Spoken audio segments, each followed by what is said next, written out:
इस फल को देख रहे हैं आप? अभी अभी अपनी डाल से अलग हुआ है। बड़ा दुख होता है ना जब आप अपने उद्गम से अलग होते हैं, परंतु ये दूरी भी आवश्यक है।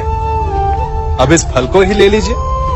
अपने जीवनदाता वृक्ष से अलग होकर ये ना केवल किसी की भूख शांत करेगा, अपितु इसके भीतर के बीज से एक नए वृक्ष का सृजन भी होगा और कई फल जन्मेंगे। सृजन की प्रतिक्रिया में पीड़ा आवश्यक है। यदि पीड़ा नहीं होगी तो सृजन नहीं होगा।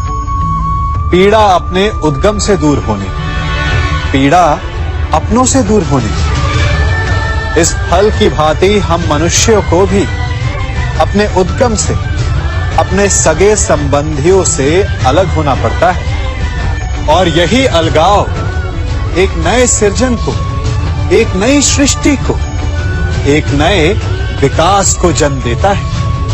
इसलिए ऐसे अलगाव से दुखी मत होइए, उसका स्वागत कीजिए, क्योंकि ये विकास की नींव है। अपराध वो भावना है जिसके कारण संसार में सदा दुख ही व्याप्त रहता है। हम सब अपराधियों से घृणा करते हैं, उन्हें कोसते हैं, परंतु क्या कभी विचार किया है कि कोई भी जन्म से अपराधी नहीं होता? तो ऐसा क्या कारण है कि कोई इतना बुरा बन जाता है कि वो बुराई की सीमाएं ही पार कर जाए? कारण है कामना। यदि कामना पर नियंत्रण ना रखा जाए, यदि कामना को पूर्ण करने के लिए परिश्रम ना किया जाए, तो वो तृष्णा में बदल जाती है और तृष्णा लालच में, और लालच छल में, और छल करते ही मनुष्य अपराध की ओर अपने पग बढ़ा देता है।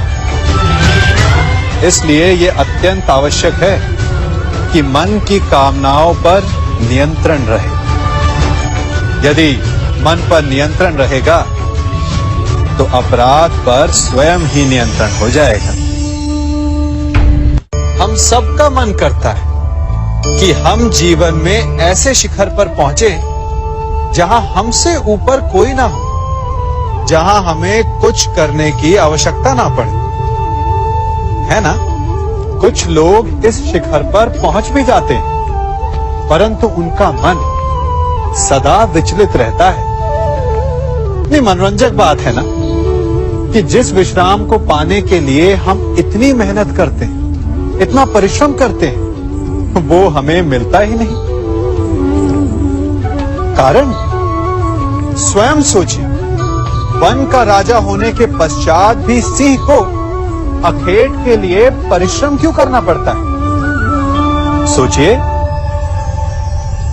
मैं बताता हूं, क्योंकि राजा होने का अर्थ ये नहीं कि वो सदा सोता रहे और मृग स्वयं उसके समक्ष आकर कहेगा कि आइए महाराज, मुझे खाकर अपनी भूख मिटाइए।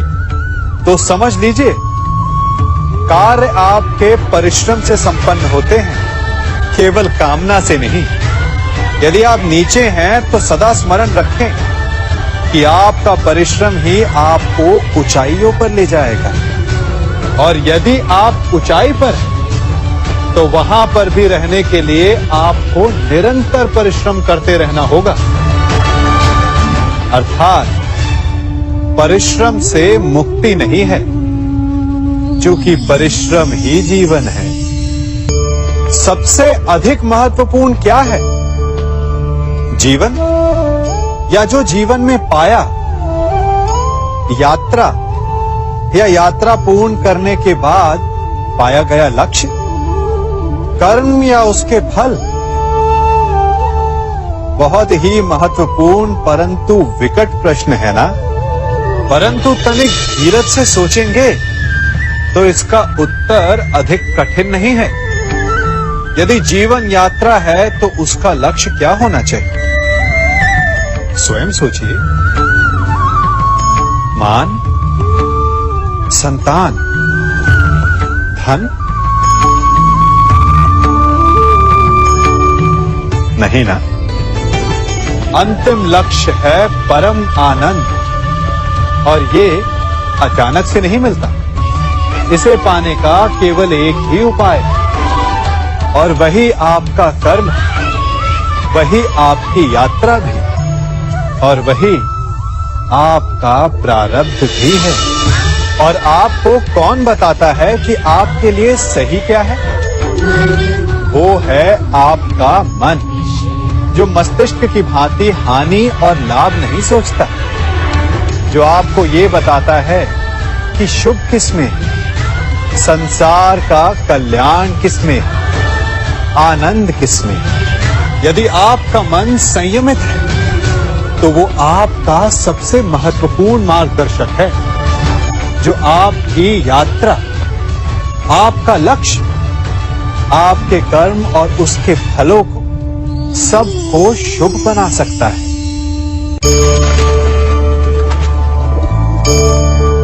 इन पक्षियों को देख रहे हैं आप?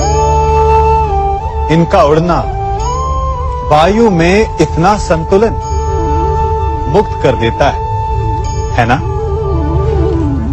इन्हें उड़ते देख आपके मन में भी इच्छा होती होगी कि इन्हीं की भांति आप भी स्वतंत्रता से उड़ पाएं।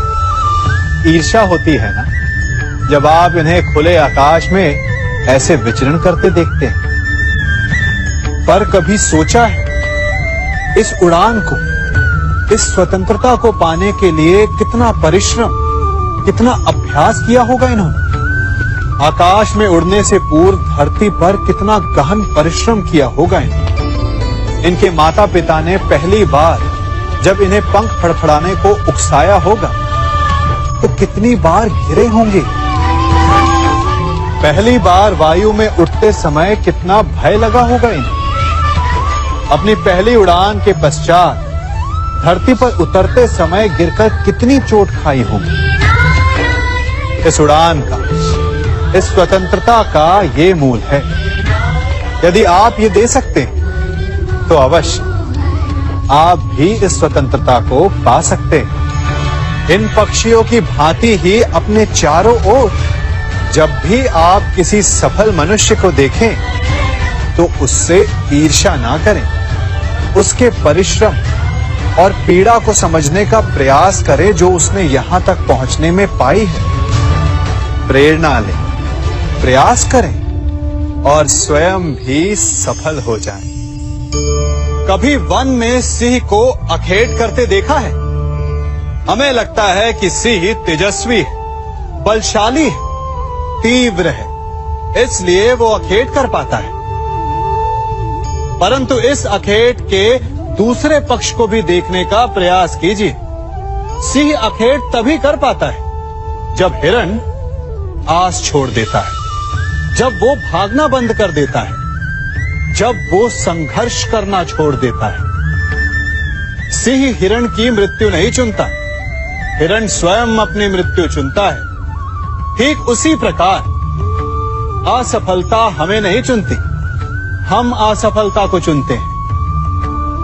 ये हम ही हैं जो आशा को छोड़कर संघर्ष करना छोड़ देते हैं और भाग्य का अखेट बन जाते हैं। इसलिए संघर्ष करना मत बंद कीजिए, प्रयास करते रहिए और सफलता आपकी मुट्ठी में होगी। जब घर में अंधकार छा जाता है तो प्रकाश लाने के लिए आप क्या करते हैं? दीपक ढूंढते हैं और उसकी लौ को प्रज्वलित करते हैं और फिर अंधकार अपने आप दूर हो जाता है। अब आप कहेंगे कि इसमें कौन सी नई बात है? यदि अंधकार को दूर करना है तो दीपक की लौ को प्रज्वलित तो करना ही पड़ता है। यही बात तो समझने की है। यदि अंधकार से लड़ना है तो अंधकार का सहारा नहीं लिया जा सकता, उसके लिए प्रकाश की आवश्यकता होती है। घृणा का अंत करना है तो उसे घृणा से अंत नहीं किया जा सकता, उसे प्रेम की आवश्यकता होती है। शत्रुता का अंत शत्रुता से नहीं किया जा सकता, उसे क्षमा की आवश्यकता होती है। यदि आपको नकारात्मक ऊर्जाओं से लड़ना है तो स्वयं को सकारात्मक बनाना होगा और तभी आपके जीवन में वास्तविक आनंद आ सकेगा। एक न एक बार हर युवा के जीवन में एक ऐसा समय आता है जब उसे लगता है कि उसके माता पिता उसके साथ बहुत कठोर हो रहे हैं। मैं आपसे पूछता हूं, क्या आपने कभी कुम्हार को मटकी बनाते हुए देखा है? वो गीली माटी से मटके को चाक पर आकार देता है और वास्तविक आकार वो मटकी को तब देता है जब वो लकड़ी के संभल से मटके को बाहर से पीटता है। हम सभी उस कुम्हार को मटके को पीटते हुए देखते हैं, परंतु उस कुम्हार के उस हाथ को नहीं देखते जो मटके को भीतर से बाहर की मार से सहारा दे रहा है। हमारे माता पिता भी ऐसे ही होते हैं। अपनी संतान के भले के लिए, उसके भविष्य को आकार देने के लिए कभी कभी वो कठोरता को भी अपनाते हैं। आप केवल उनकी कठोरता को मत देखिए, उस संभल को भी देखिए जिसने आपको भीतर तक से संभाल कर रखा है।